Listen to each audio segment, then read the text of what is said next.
Live stream, and you are live. Thank you. Good morning. It is Wednesday, March 30th, 2022, the regular weekly business meeting, public business meeting for the Lincoln County Board of Commissioners. The meeting is being live streamed on YouTube and will be available for later review on the county's website as well. I'm Chair Claire Hall. My fellow commissioners Doug Hunt and Katie Jacobson are also present.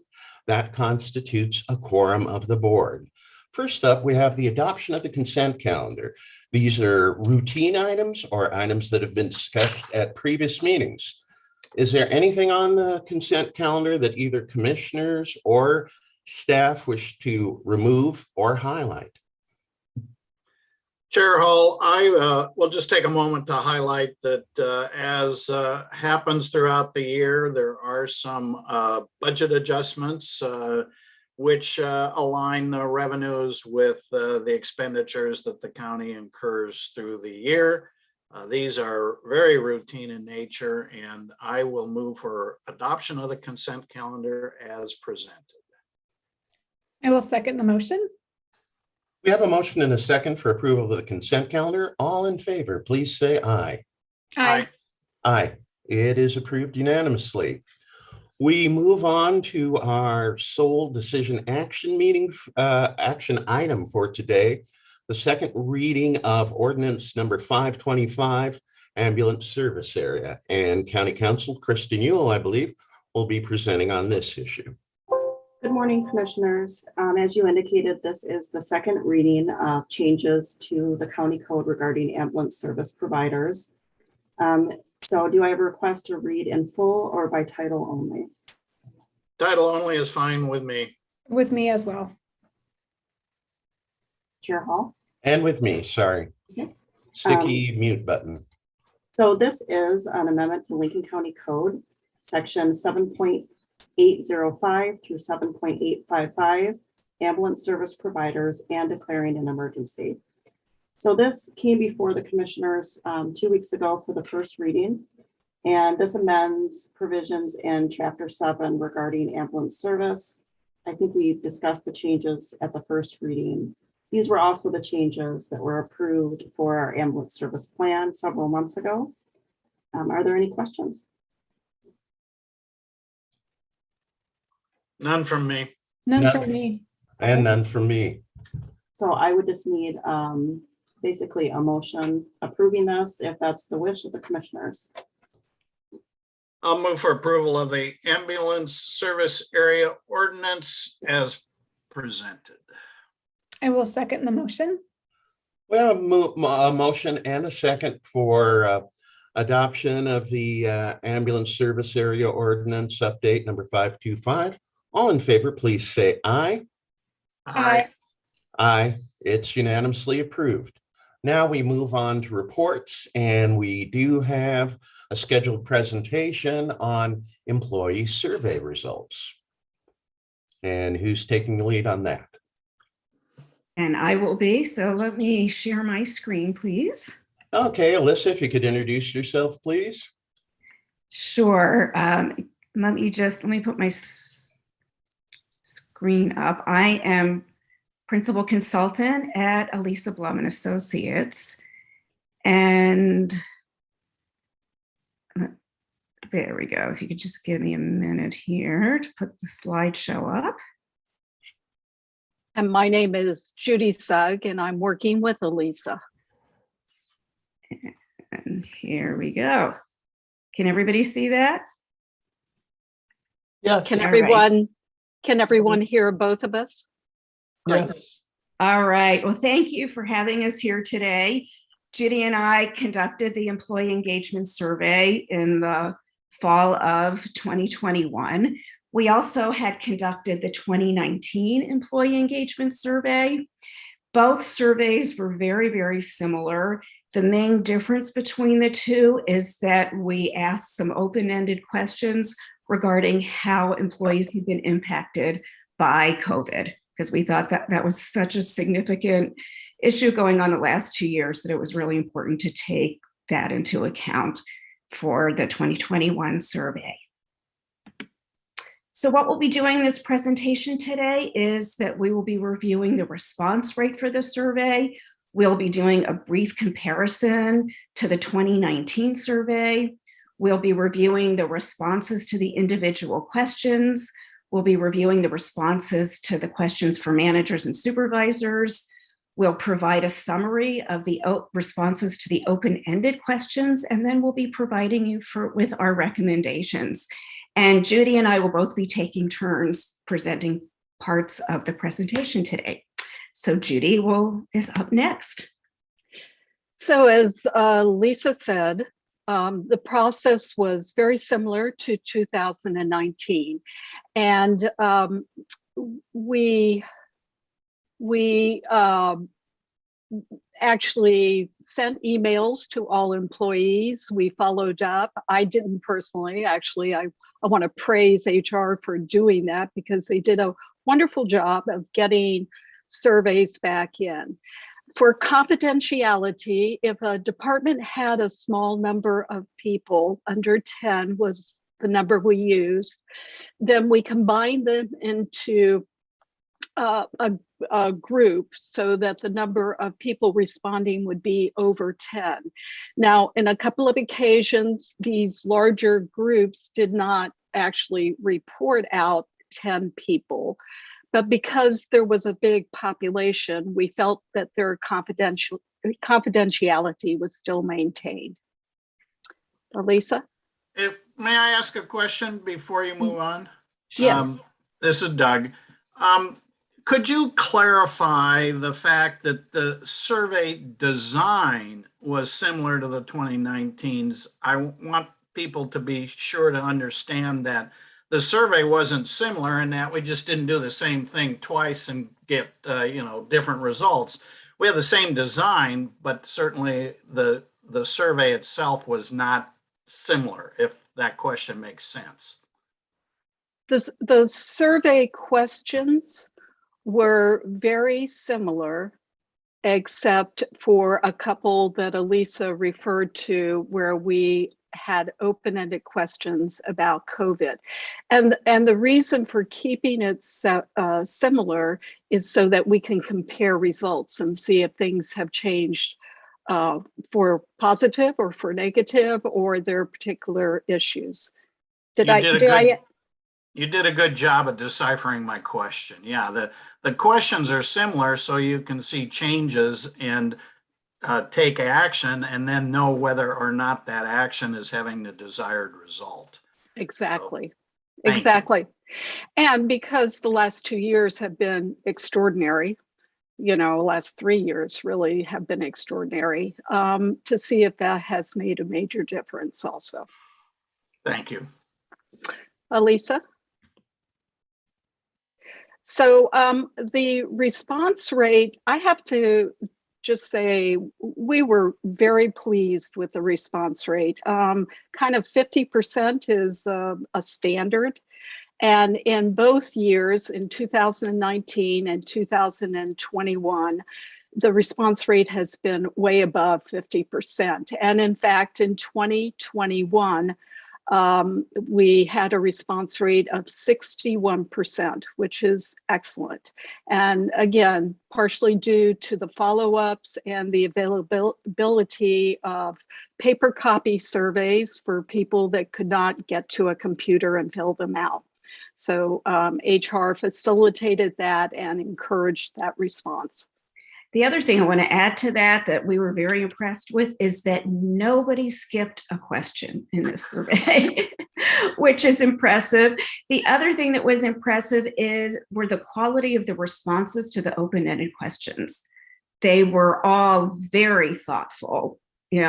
Sometimes in open-ended questions, you get kind of these outliers that don't make sense, or somebody will respond because they have a certain gripe against someone else, and none of that happened in the survey. So we were just incredibly impressed with how seriously your employees took this survey. Yes, I'd say that they really wanted to make a difference with the survey. Yeah, Elisa? So several of the departments had over 75% people. In fact, I don't think anyone reached 100%, but 75% just was phenomenal, I think. And transit actually is a fairly large department, and it had the highest rate. The clerk's office had a fairly high number of people, but had a low response rate. So a few of them had low responses. Yeah, I'll leave it there. Elisa? Yeah. So I'm going to talk about how the results from the 2021 survey compared to the 2019 survey. And we found that the results were strikingly similar. And this was something that surprised and impressed us, because given the amount of stress your organization has been under, we expected the results not to be so similar. So we believe that that indicates a certain resilience in your organization that you should be proud of. Looking at the averages, only one question varied more than 7%. We also had more managers answer the questions in 2021 than in 2019. We had 57 answer in 2019 and 62 answer in 2021. There were a few questions that varied more than 5%. The question, I can grow and develop in my job, was down 6%. The question, I would recommend working for Lincoln County, was down 6%. And the question that was down the most was a question to the managers, I have the resources I need to be successful. That was down 17%. I would imagine that is related to all of the stresses you all have been under because of COVID. And the question, I have good relationships with employees and managers, was down 6%. Judy? So we're going to split the responses into two groups. The first group is the questions that everyone answered. And then at the end of these questions in the survey, we ask people, are you a manager or a supervisor? And if they said yes, they went on to answer a few more questions. If they said no, then the survey was over for them. So these are the responses. These are the questions that everyone answered. Next. This was our own division of looking at the questions. The questions are phrased mostly positively. So in general, having agree and strongly agree is a good thing. Having not agree and disagree is a poor response. So we found that that this division, even though I have labeled it green, yellow, and red, still pretty much all of the questions, and we'll point out the ones that this doesn't apply to, most of the questions have strong agree or positive connotations. Elisa? So the first question here is, I'm able to use my talents and expertise on the job. 85% agreed with that, which is pretty strong. By the way, question one was, what department did you work in? That's why we skipped to question two. 60% said that they receive recognition for their work. So that's a little lower. If you look at it, there's about 20% that disagreed or strongly disagreed with that. I can grow and develop in my job, and likewise, 62% agreed or strongly agreed, and in this case, probably a little over 20% disagreed. Here we have a very strong positive. I know how to be successful in my job, and this speaks to people understanding their roles, understanding the process, and understanding what they're doing. I am contributing to better my community. And again, this is very positive. And if you notice, there's almost no responses disagree or strongly disagree, which speaks to the commitment of the employees. I was struck by this answer. Lisa? I understand my work goals and I'm motivated to meet them. Again, this is a strong positive. My coworkers and I have a good working relationship. Again, very positive. And you'll notice very small, strongly disagree, and very strong and very low, very low, strongly disagree, and very low disagree. My relationship with my manager is strong. Again, it's positive. We have a good relationship. So this was all employees with all supervisors and managers. And I'm able to make decisions affecting my work. So this speaks to the agency of the person who is employed, that they feel like they are able to do what they need to do, and the layers above them are not stopping them in performing their actions. And again, very low disagree and strongly disagree. My manager and supervisor give me positive or actionable feedback on a regular basis. This is a little lower, still positive. There were a significant number in the middle here, so over 20% in the middle. Not a lot on the disagree, but it's an area just to take note of as a possible growth area. Elisa?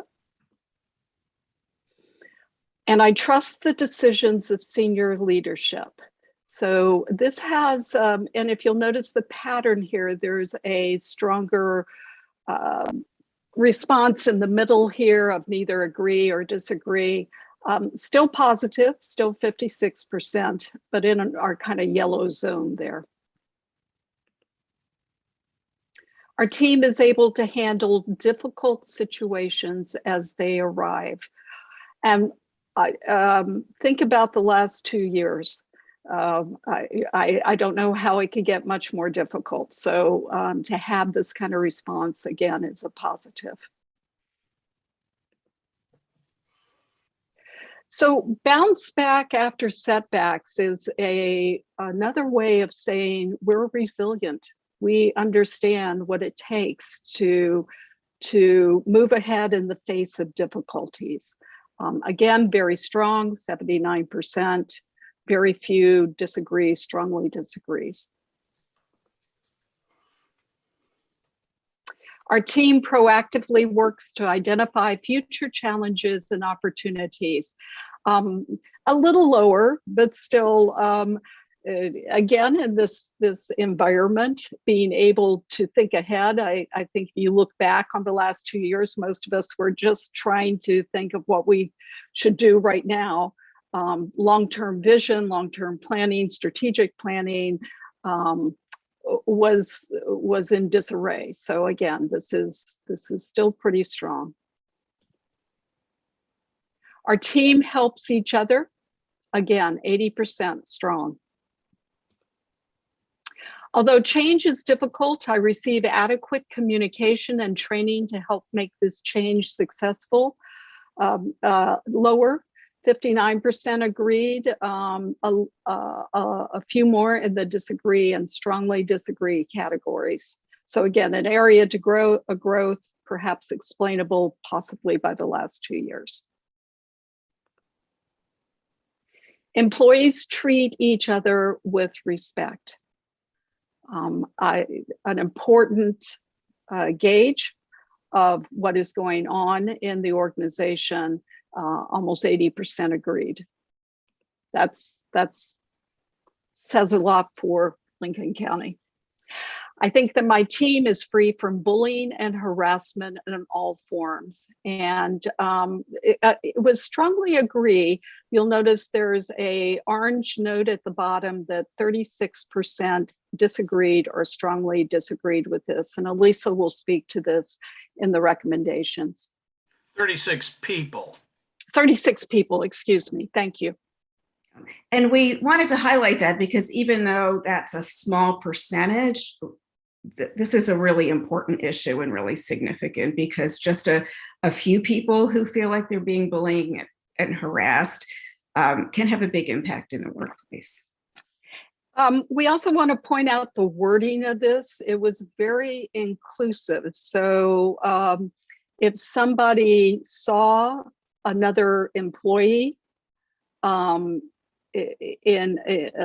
what they interpreted was harassment, that would also get reported in this question. So it's very broad. It's not that I personally felt this, it's that I recognized it in what I saw.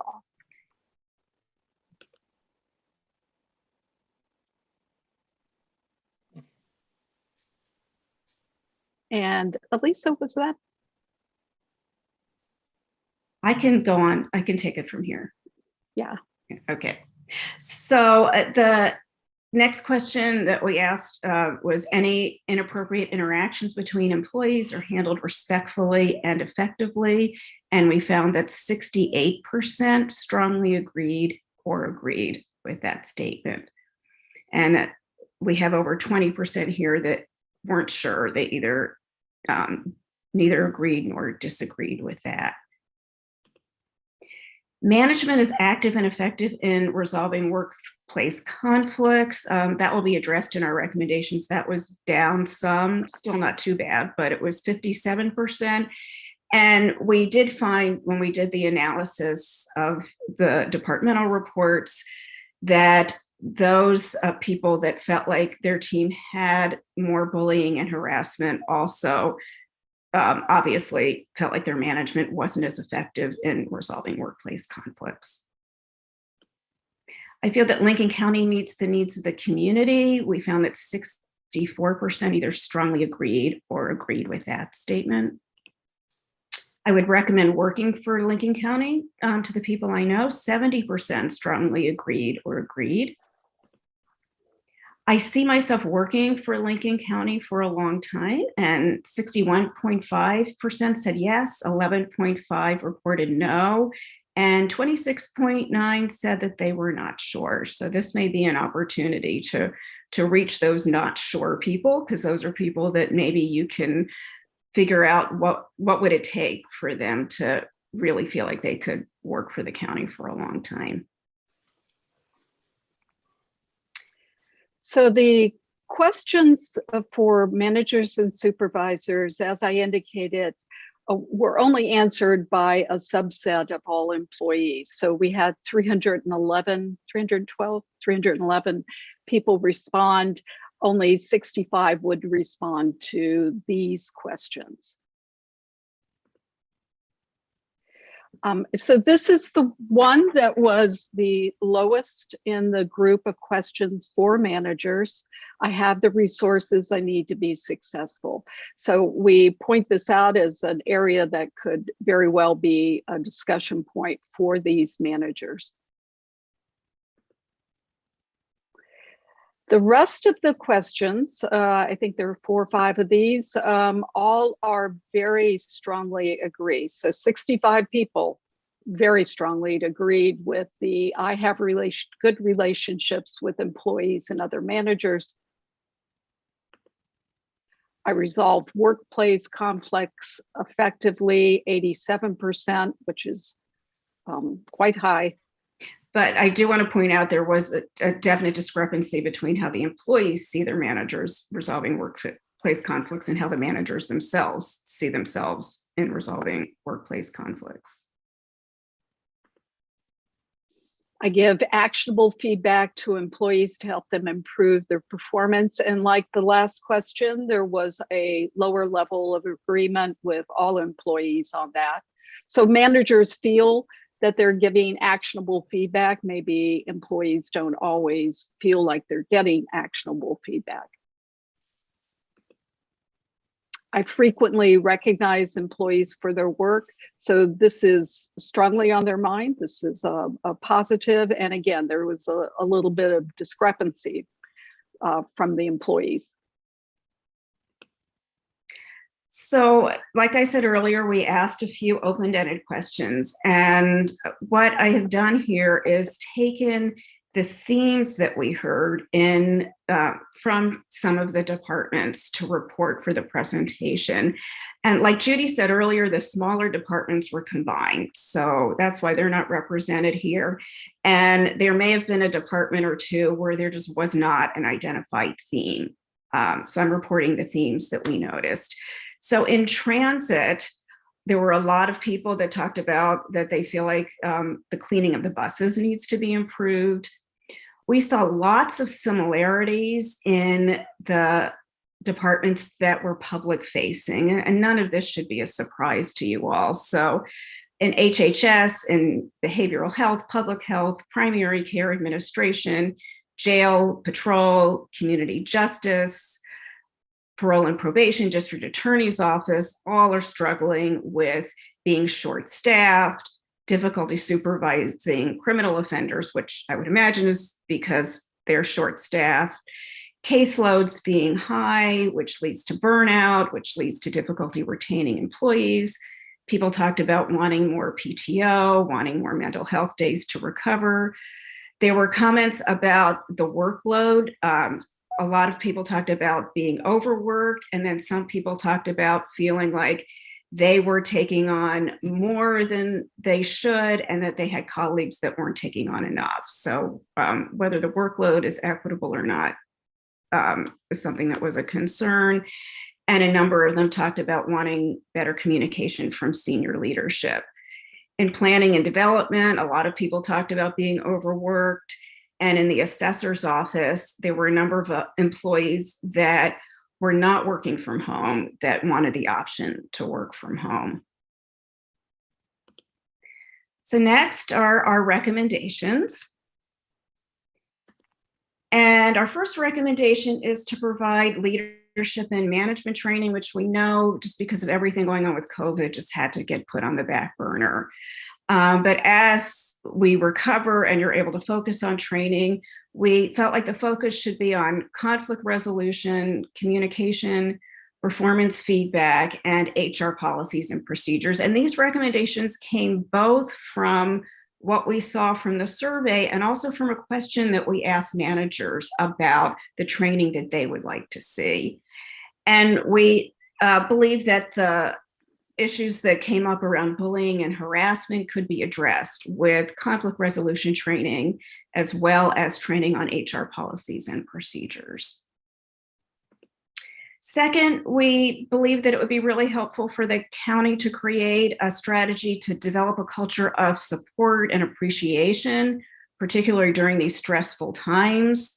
And this could include a task force of employees from various levels and departments to develop ideas that can be implemented within Lincoln County. One of the questions that we asked were, what are some ideas of how Lincoln County can better support you? And we got lots of great ideas. Those have been passed on to the HR department. And building on that could be really helpful in improving the culture and improving retention here at Lincoln County. Third is to explore strategies to decrease the workload and decrease the stress of the departments that are most affected by COVID. One suggestion is to look at strategies to reduce paperwork or make meetings more efficient so that employees have more time, more bandwidth, both for their own recovery and to give more time to their clients. Also, we found, as we reviewed these results with the HR team and talked about some of the concerns about people wanting better communication with senior leadership, that employees may need more reminders on how to access these Board of Commissioner meetings, that there needs to be some more work done to ensure that managers are reporting the information from the M teams, from the MT meetings to their departments, and that it might be helpful for the commissioners to look at whether they may need to increase attendance at departmental meetings. And then finally, it's really important to pay attention to what's working well. There were a number of people that volunteered in the comments section of the survey that they love working at Lincoln County. So that's really important to take note of. And it would be really important to talk more to those people about what is it that they love about the county and what is working well. How do you do more of what's working well? And again, we just feel like that it was just remarkable that the county has maintained such resiliency during these difficult times. So thank you for allowing us to present today, and we're happy to take any questions. I will open the floor for questions from my fellow commissioners. Commissioner Jacobson. Yeah, I actually have two comments and then a question. One comment is the 83% saying agree or strongly agree that the team is able to handle difficult situations. That just really made my heart happy, because I feel like we absolutely, I don't even know how we would begin to think about getting through COVID and a major wildfire, by the way, without the team. So that's the way I feel, but it was really touching to think that that's the way the team feels too. Because like I said, I just don't know how we would have handled all of this without them. The second thing I wanted to point out is when I first became a commissioner, Commissioner Hunt has said many times, including one of the first times we met, was that his goal in being a commissioner was making Lincoln County, one of the best places to work. And I think the question, which was, 70% of employees agreed or strongly agreed to recommend Lincoln County as a great place to work. And that was 70%. And I just wanted to say that I think a lot of that has to do with Doug and his goal to get us there. So just wanted to point that out as he rounds off his last term as a commissioner. And I guess my question I had to the two of you is, as people with kind of expertise on using these tools, how do you perceive that neither agree or disagree as an answer? And I guess specifically, things I don't quite understand how to interpret is, I understand my work goals. I don't agree or disagree. How do you perceive that? And I guess the bigger question is, what do you do with that? Yeah. My background is as a psychologist. And when I think about how people answer questions, one of the things each of us has a tendency to answer questions slightly differently. So people often look for exceptions. They say in their mind, I agree, but I remember this time when I didn't.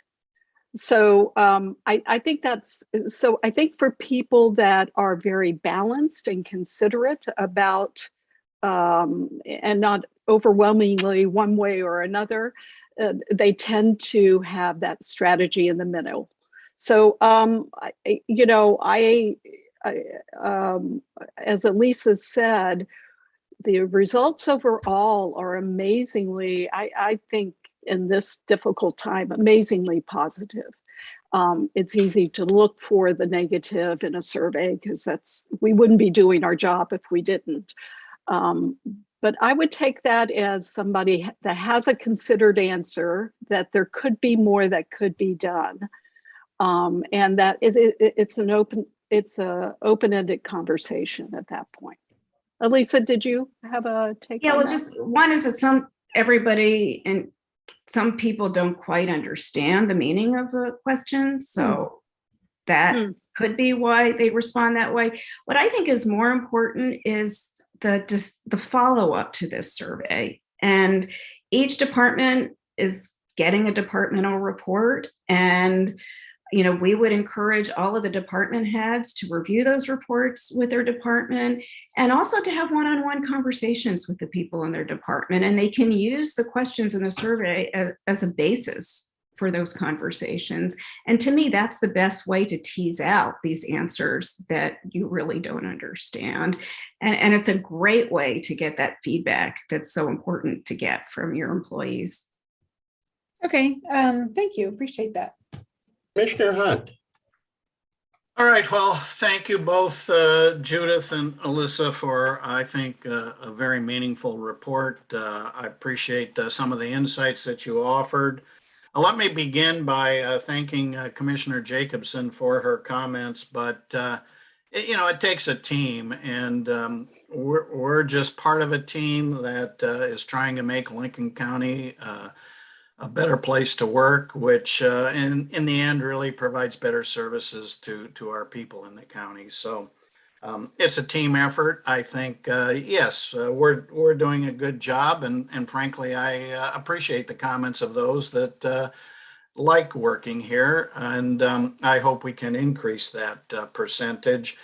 As far as the comments about neither disagree or agree, somebody who knows me well. I certainly, as I go through the survey, I think, well, yeah, we're doing a good job, but we could do this or we could do that, or I remember that. And I think part of it too is, my father was a perfectionist. I'm a perfectionist, and so, there's a higher standard, if you will, to get to that agree or strongly agree. And those that have had evaluations by me know that, getting that A+ is extraordinarily hard. Again, I'm the son of a college professor. So I think that provides a little more insight maybe into some of the agree or disagree responses. So, and then I think I look forward to I would ask HR to continue. I think I emphasis again on continue to develop training programs. Certainly, we've got a framework for areas where training could be most effective, and also the possibility of a task force where, excuse me, where some of the particular issues are addressed and recommendations. I'll look forward to the results of both of those efforts. So thank you again. I think it's an extraordinarily positive report. And I've said many times, I wish I could find the words to say thank you to all of our employees, but I think this report is visual evidence of the good work that's being done. And I will say again, thank you. Thank you, Commissioner Hunt. And for my part, I don't want to duplicate what's been said earlier, but I'll just say I am overall very pleased with these results, pleased by the high level of participation, pleased by the mostly positive results or strongly positive results, and especially considering the stresses that have been brought these past couple of years by COVID and the Echo Mountain wildfire. It's very heartening, but at the same time, there's definitely some things we can focus in on and strive to improve on. So to our presenters, do you have any final words before we wrap this up? Just thank you for giving us the opportunity to work with you all again.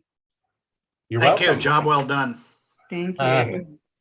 And David Collier, our HR director, is on the line. David, did you want to offer any comments at this point, or we'll have a follow-up on this later? Yeah, well, we will definitely have a follow-up on it later. I wanted to again thank Alyssa and Judy for the presentation and all of the data. I also want to give a shout out to Jaylene, because as both Alyssa and Judy were saying, she is the one who continued to send out reminders to employees to make sure that we got such high results. So she definitely deserves kudos for that. So thank you. He also entered a lot of the survey data Yes. in for people that didn't have access to the computer, which we know is very time consuming. Yes. Well, kudos to all. Yeah. Thank you very much. Now, Thank you. Thank you, thank you. David.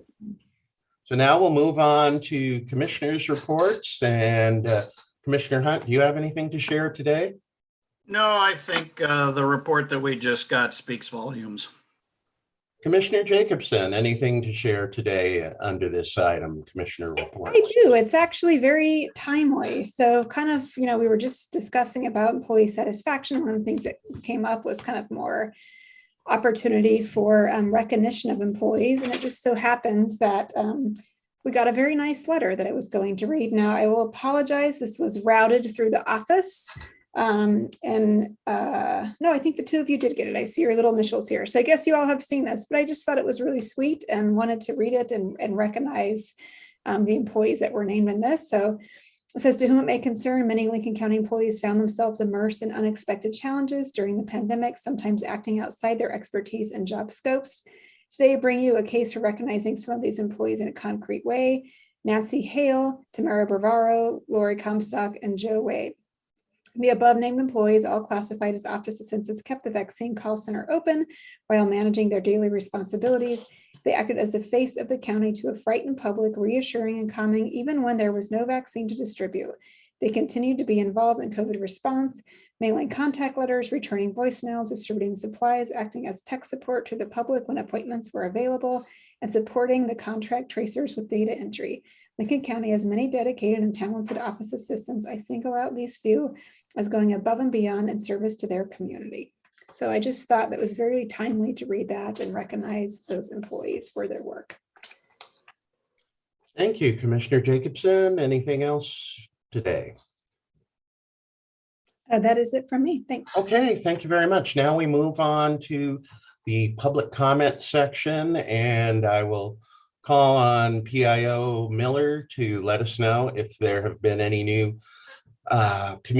written communications through our smart sheet in the past week. Yeah, stand by. So just want everybody to realize that we have this tool we use, Smart Sheet. We prefer that folks fill this out if they want to provide written constituent input. There's links on the website, and we have not received any written constituent input over the last week.